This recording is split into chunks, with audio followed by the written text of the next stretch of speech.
నెలల కాలంలో పెరగలే.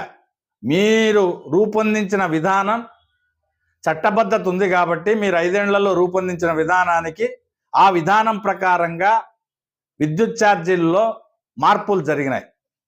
దాన్ని ఈ ప్రభుత్వానికి ఆపాదించడం మీకు నైతికత ఉందా అని నేను అడుగుతా ఉంటా.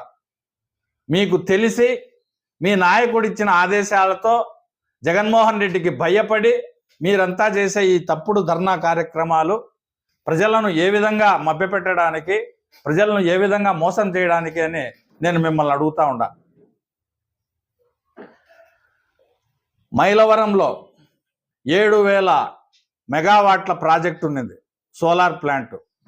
దాని మీద దాడి చేసింది మీరు కాదా అండి? మీరు దాడి చేస్తే ఆ ప్లాంట్లో విద్యుత్ ఉత్పత్తి ఆగిపోలేదా?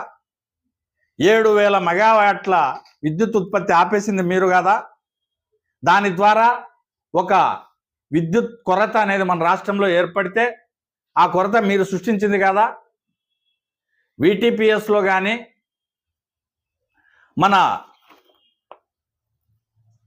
కృష్ణపట్నంలో కానీ విద్యుత్ ఉత్పత్తికి రెడీగా ఉన్నింది. దాన్ని మీరు ఎందుకు ప్రారంభం చేయలేకపోయినారు?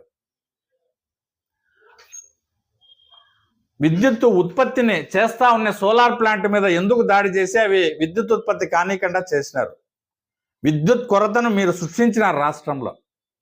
సృష్టించి బయట ఎక్కువ రేట్ ఇచ్చి కొని ఆ కొనుగోలు ఒప్పందాల ద్వారా మీరు అవినీతి పరంగా లాభపడాలని చూసి మీరు విద్యుత్ రంగాన్ని సంక్షోభంలోకి నెట్టేసి ఈరోజు మీరు మాట్లాడుతూ ఉన్నారు.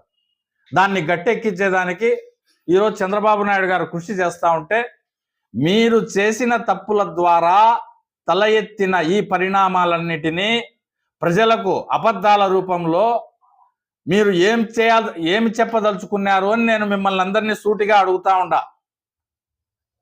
శ్రీకాంత్ రెడ్డి గారు సమాధానం చెప్పాలా, అమర్నాథ్ రెడ్డి గారు సమాధానం చెప్పాలా, జగన్మోహన్ రెడ్డి గారే రాష్ట్ర ప్రజలకు సమాధానం చెప్పాలా. సమాధానం కాదు, క్షమాపణ చెప్పాలా. మీరు చర్చకు వస్తారా? మాట్లాడదాం. రాష్ట్రంలో ఎక్కడికైనా సరే ప్రజల మధ్యలో కూర్చొని మాట్లాడదాం.